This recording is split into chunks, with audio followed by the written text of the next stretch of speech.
This is the Listen Up Girl podcast. I'm your host, Zach Randles-Friedman. I bring you 10 minutes or less of LGBTQ plus news.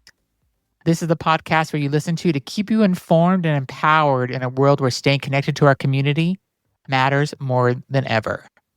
My first story is about marriage equality. We've hit a milestone. Since the Netherlands made history by legalizing same-sex marriage in 2001, nearly 40 other countries, most of them in Europe and in the Americas, have followed. And now in 2025, 2 more nations are joining the growing list, and that's Thailand and Liechtenstein. Thailand's decision marks a particularly monumental shift as the first Southeast Asian country to pass this law. It's a major moment for queer rights in a region that has traditionally resisted LGBTQ plus recognition at the legal level.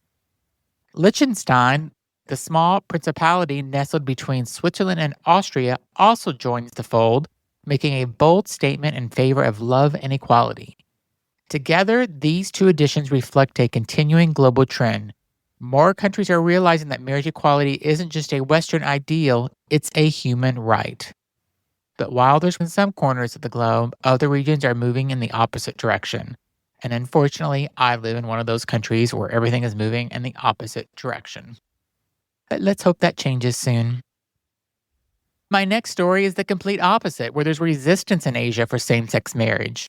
A recent study is shedding light on just how steep the uphill battle is for marriage equality in parts of Asia. In Indonesia, a staggering 92% of the population says they oppose same-sex marriage. Even more alarming, 88% say they are strongly opposed. Similar attitudes prevail in Malaysia, where 82% oppose marriage, and in Sri Lanka, where the number is at 69%. Cultural, religious, and political conservatism plays a significant role in shaping these views. And for LGBTQ plus communities in those countries, it means living with fear, stigma, and limited legal protection. While queer folks in Bangkok are celebrating wedding bells, others are just across the border are still fighting for the right to exist openly. It's a sobering reminder how uneven progress can be and how much work still lies ahead. So again, we're making a lot of progress in some places. Other places, it's still the same shit. And then in the US, we're going backwards.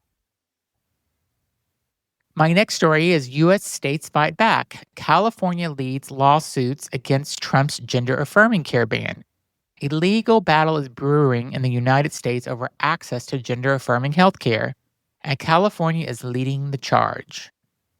On Friday, California's Attorney General Rob Bonetta, joined by officials from 15 other states and Washington, D.C., filed a lawsuit against the Trump administration. The suit challenges a recent executive order that labels gender-affirming care as mutilation, and it seeks to block federal investigations into doctors and clinics that provide it. The Trump directive, issued January 28th, urges the Department of Justice to launch probes into clinics across the country, with over 20 subpoenas already sent out.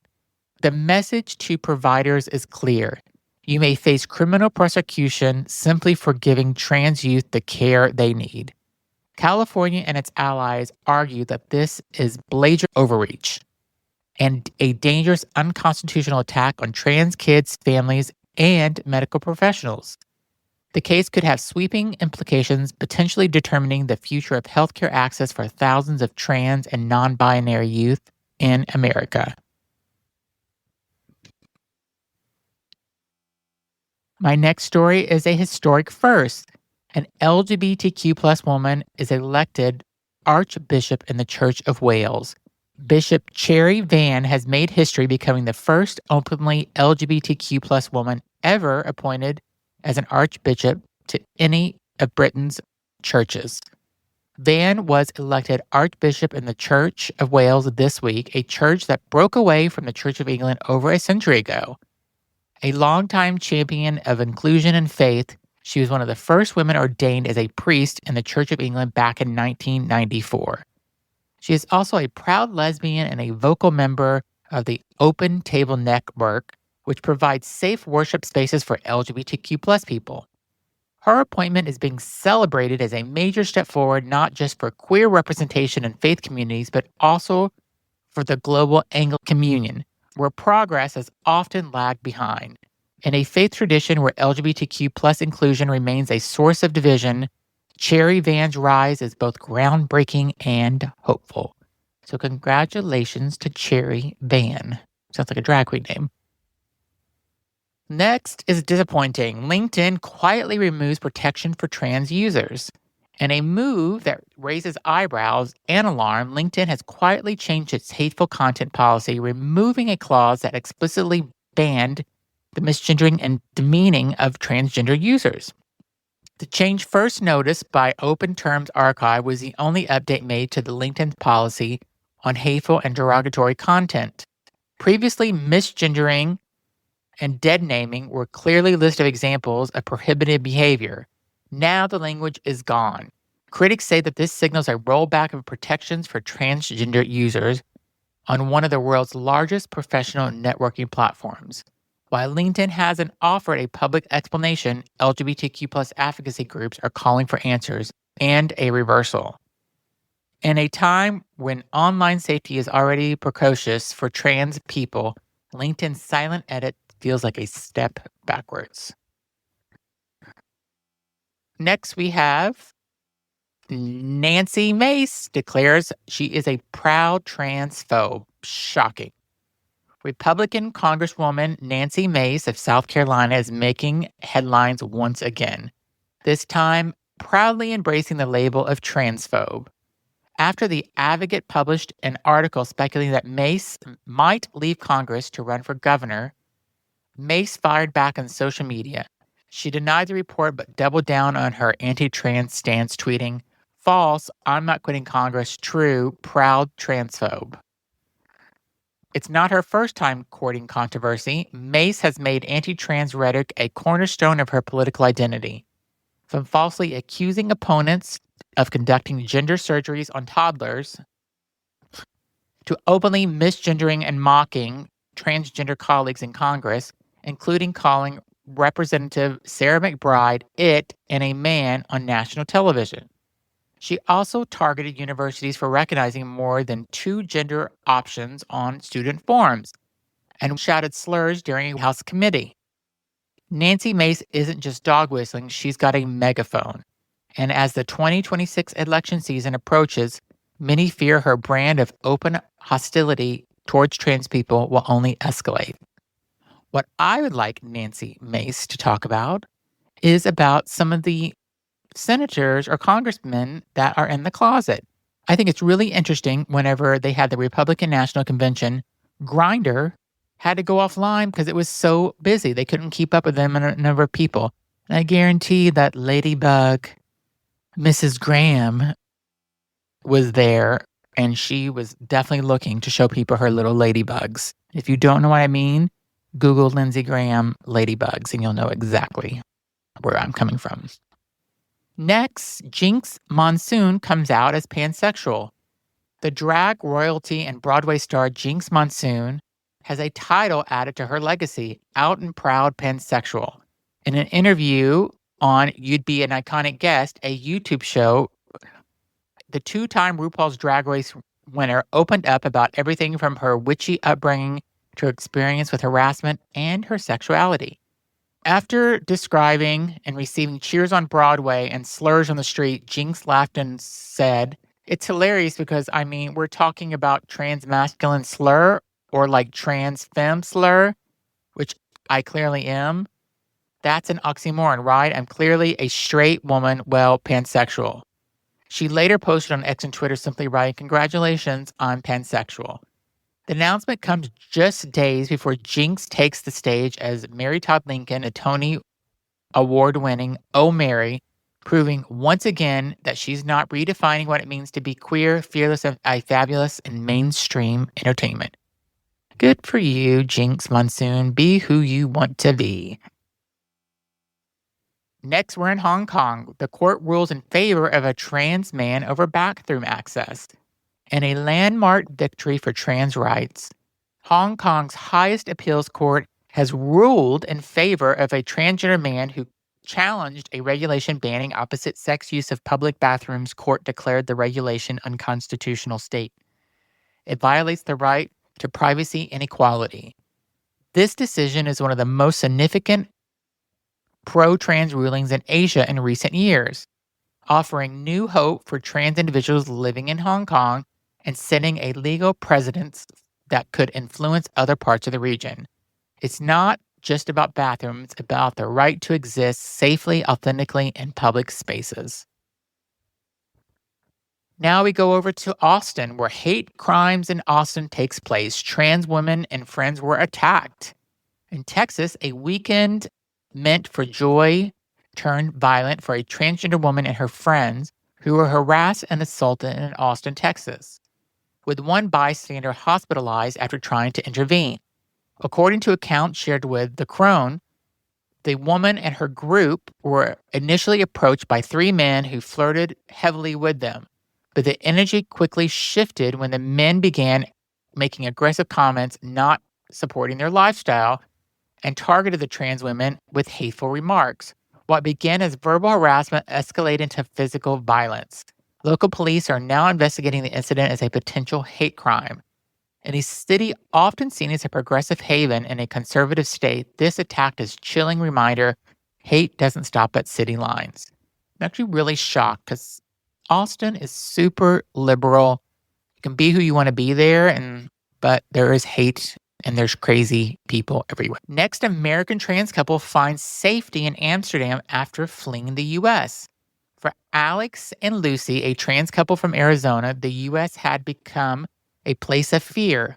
After Trump's return to office and the explosion of anti-trans legislation, they no longer felt safe holding hands in public.